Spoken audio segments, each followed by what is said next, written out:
ஈரோடு, திருப்பூர் மாவட்டங்களில் தனியாக இருக்கும் முதிய தம்பதிகள் நகை மற்றும் பணத்திற்காக கொலை செய்யப்படும் சம்பவங்கள் அதிகரித்திருப்பது பெரும் அச்சத்தை ஏற்படுத்தியிருக்கிறது. கூடுதல் விவரங்களை செய்தியாளர் மணிகண்டனிடம் கேட்கலாம். மணிகண்டன், ஈரோடு, திருப்பூர், கொங்கு மாவட்டங்களில் இதுபோன்ற சம்பவங்கள் அதிகரித்திருப்பதாக செய்திகள்ல பார்க்கிறோம். சமீபத்தில் நடந்த சம்பவங்கள் எவை, என்ன விவரம்?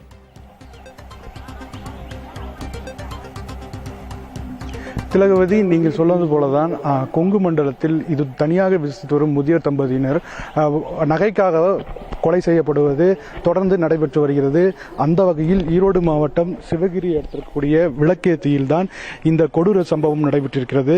நேற்றிரவு இந்த வீட்டில் இருக்கக்கூடிய வசித்து வந்திருந்த ராமசாமி மற்றும் பாக்கியலட்சுமி தம்பதியினருக்கு அவரது மகன் செல்போனில் தொடர்ந்து அழைப்பு கொடுத்திருக்கிறார். அழைப்பை ஏற்காத நிலையில் அவரது உறவினர்களுக்கு அவர் தொடர்பு கொண்டு வீட்டில் பெற்றோர்களை பார்க்கும்படி அறிவுறுத்தியதன் அடிப்படையில் வீட்டிற்கு வந்த உறவினர் ராமசாமியும் மற்றும் பாக்கியலட்சுமி ஆகிய இருவரும் உயிரிழந்து கிடந்தது அவங்களுக்கு பெரும் அதிர்ச்சியை ஏற்படுத்தியிருக்கிறது. மேலும் பாக்கியலட்சுமி அணிந்திருந்த நகைகள் கொள்ளையடிக்கப்பட்டிருக்கிறதும் வீட்டிற்குள் இருந்த பீரோவில் இருந்த பொருட்கள் கலைக்கப்பட்டிருப்பதும் தெரிய வந்திருக்கிறது. தொடர்ந்து இச்சம்பவம் அப்பகுதியில் பரவி மிகப்பெரிய அதிர்ச்சியை ஏற்படுத்தியிருந்த நிலையில் ஈரோடு மாவட்டத்திலிருந்து மாவட்ட காவல் கண்காணிப்பாளர் சுஜாதா மற்றும் டிஐஜி, ஐஜி உள்ளிட்ட அதிகாரிகள் நேற்றிரவே வந்து இந்த பகுதியில் தீவிர விசாரணை மேற்கொண்டிருக்கிறார். இது குறித்து நாம் மாவட்ட காவல் கண்காணிப்பாளர் சுஜாதாவிடம் கேட்டபொழுது 8 தனிப்படைகள் அமைத்திருப்பதாக தெரிவித்தனர். இதே சம்பவம் போலதான் கடந்த சில ஆண்டுகளுக்கு முன்பாக ஈரோடு மாவட்டம் செனிமலையின் போது நடந்திருக்கிறது.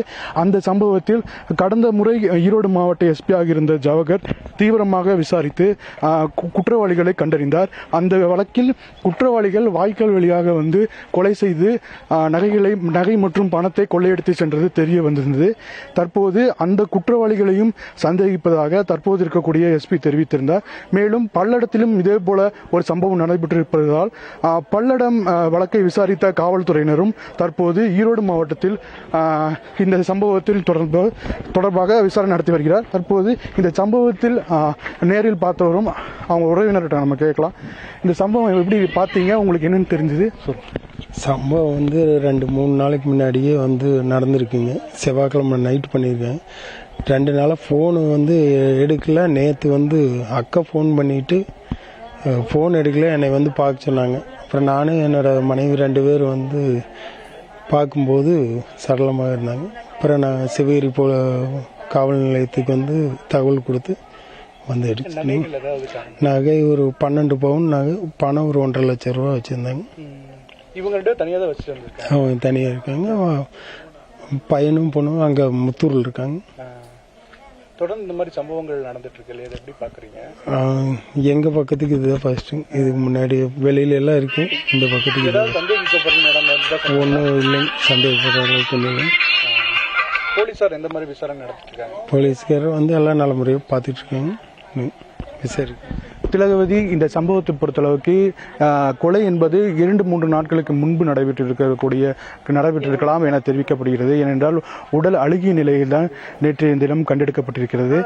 இந்த சம்பவம் இப்பகுதியில் பெரும் அதிர்வலையை ஏற்படுத்தியிருக்கக்கூடிய நிலையில் இது போன்ற சம்பவங்கள் தமிழகத்தில் வேறு எங்கு நடைபெற்றிருக்கிறது என்பதை கண்டறிந்து அந்த வழக்குடன் இந்த வழக்கும் சம்பந்தப்படுத்தி தற்போது விசாரணையை துரிதப்படுத்தியிருப்பதாக மாவட்ட காவல் கண்காணிப்பாளர் சுஜாதா தெரிவித்திருக்கிறார். திலகவதி, அதிர்ச்சிமிகு சம்பவம்.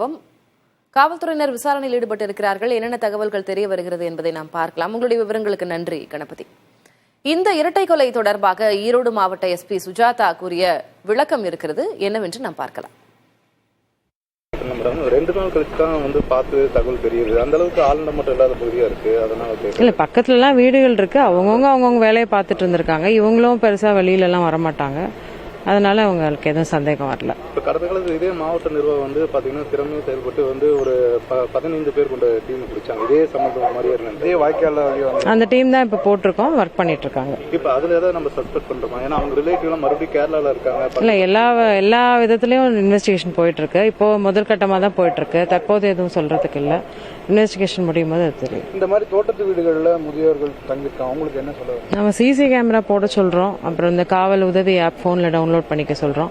அது இல்லாமல் பேட்ரோல் வராங்க, போலீஸோட நம்பர்ஸ்லாம் வச்சுக்கிட்டு அவங்களுக்கு ஏதாவது உதவி வேணுங்கும் போது கால் பண்ணலாம். 15 நாளுக்கு முன்னாடி தான் அந்த வீட்டு வளர்ப்பு நாய் கூட இறந்ததா சொல்றாங்க. அதுல ஏதாவது சந்தேகம்? இல்லை, அது ஏதோ ஏஜ் ஆனதுனால இறந்துட்டு தான் சொல்கிறாங்க, அவங்க ஃபேமிலியில் தான் சொன்னாங்க.